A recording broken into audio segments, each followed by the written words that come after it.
தொல்லைகள் கஷ்டங்கள் சூழ்ந்திடும், துன்பம் துக்கம் வரும். துன்பத்தில் இன்பம் சேர்ந்திடும், இருளாய் தோன்றுமெங்கும். சோதனை வரும் வேளையில் துணையாய் தாயுண்டு. தாயின் ஜெயம் நமக்குண்டு, தாய் நம்மை காக்க உண்டு. காக்கும் வல்ல தாயுண்டேனக்கு, காத்திடுவாள் என்றுமே.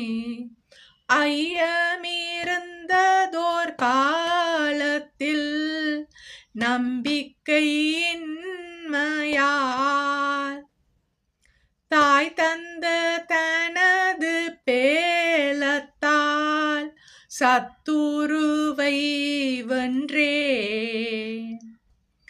எனது பாயம் நீங்கிற்றே, தாயவள் தூக்கினாள். முற்றுமெனுள்ளம் மாறிற்றே, தாயவள் துணையாலே. காக்கும் வல்ல தாய் உண்டேனக்கு, காத்திடுவாள் என்றுமே. என்ன வந்தாலும் நம்புவேன் எனது தாயை நான். யார் கைவிட்டாலும் பின் செல்வேன் எனது தாயிடம். ஆகல ஆல உயரமாய் எவ்வளவன்பு கூர்ந்தால், என்னென்ன துன்பங்கள் வந்தாலும் என் தாயவள் கைவிடாளே. காக்கும் வல்ல தாயுண்டேனக்கு, காத்திடுவாள் என்றுமே. முகநூலில் தமிழ் புலி பயங்கரவாத ஆதரவாளர்கள் கொமெண்ட் மூலம் என் மீது தாக்குதல் நடத்திய போது, தமிழர் பலர் அந்த நேரத்தில் நீங்கள் இப்படி எழுதினதால் தான் அவ்வாறு நடந்தது என்று என் மீது தான் குற்றம் சுமத்தினார்கள். மாறாக அந்த கொமெண்ட் பண்ணினவர்கள் தவறானவர்கள் என்று தமிழர்களால் கூற முடியவில்லை. இரண்டாவது சில தமிழர்கள் கடந்து போகுங்கோ என்று சொல்லி இலகுவாக சொன்னார்கள். அவர்கள் அந்த பாதிப்பினூடாக பயணித்திருந்தால் மட்டும்தான் அவர்களுக்கு அதன் வலி புரியும். மற்றது கடந்து போங்கோ என்று சொன்னதால் தான் முள்ளிவாய்க்கால் வரையும் தமிழ் மக்கள் போயிருந்திருக்கிறார்கள்.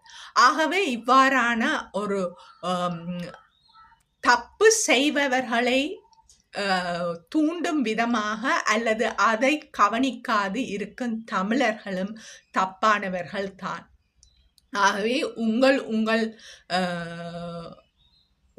உங்கள் வாழ்க்கையை நீங்கள் பார்த்து கொள்ளுங்கள். மற்றவர்களுடைய வாழ்க்கையில் மூக்கு நுழைத்து அவர்களுக்கு நீங்கள் அட்வைஸ் சொல்லவோ அல்லது அவர்களுக்கு சரி பிழை நியாயம் தீர்க்கவோ முற்பட வேண்டாம். ஏனென்று சொன்னால் தமிழர்களால் தான் தமிழ் இனம் அழிந்து கொண்டிருக்கின்றது. இன்றும் தமிழர்கள் அழிக்கப்படுவது தமிழர்களால் மாத்திரம்தான்.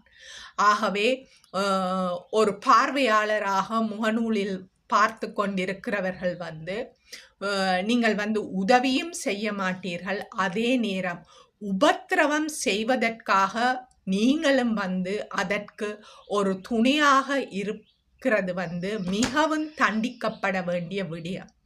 ஏனென்று சொன்னால் இவ்வளவு பிரச்சனைக்கும் காரணம் தமிழர் நாம் தான். அன்று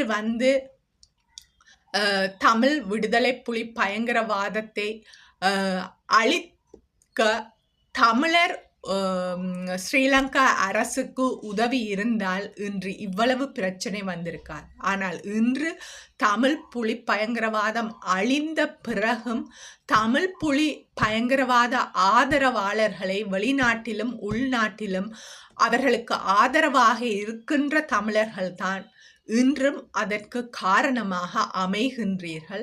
ஆகவே என்னை பொறுத்தவரையிலே நீங்கள் என்னை கொலை செய்வது உங்களுடைய கர்ம வினை, நீங்கள் செய்யுங்கள். ஆனால் அதற்கு துணையாக நீங்கள் இருக்கின்ற ஆட்கள் இருக்கிறீர்களே, ஊர் பெயர், சொந்த பெயர், குடும்ப பெயர், நண்பர்கள் என்ற பெயரில் உடந்தையாக இருக்கின்ற அனைவரும் நீங்களும் தமிழ் புலி பயங்கரவாதத்துக்கு ஒரு துணையான ஆக்கள் தான்.